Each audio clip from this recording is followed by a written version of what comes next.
NATO defence spending concerns amid Russia's actions in Ukraine. A new report published Monday reveals that out of 28 member nations, only 5 are expected to meet the alliance's benchmark of 2% of their GDP on defence. Meanwhile, 6 countries are set to reduce expenditure proportionally compared to 2014, while others increase in real terms, the Wall Street Journal reports. So let's take a look at the figures more closely. Poland, Estonia and the UK are among those which hit the defence expenditure target. Warsaw is splashing out the equivalent of about $10.3 billion. In 2015, some 2.2% of the country's entire output.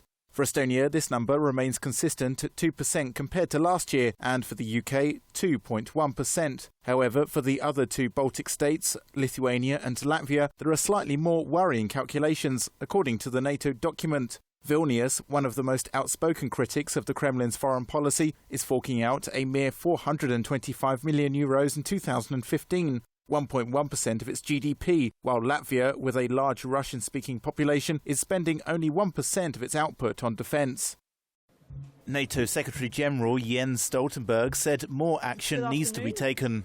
So we need to redouble our efforts to reverse this trend because we are facing more challenges and we cannot do more with less indefinitely.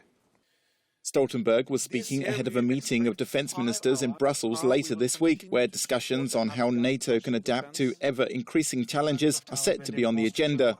Despite Russia's actions, he insisted that relations had not quite reached the Cold War low.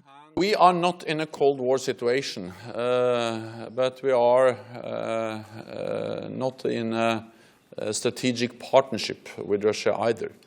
And therefore we are facing something which is in between the historic experience of Cold War and what we strive to establish the strategic partnership with Russia after the end of the Cold War.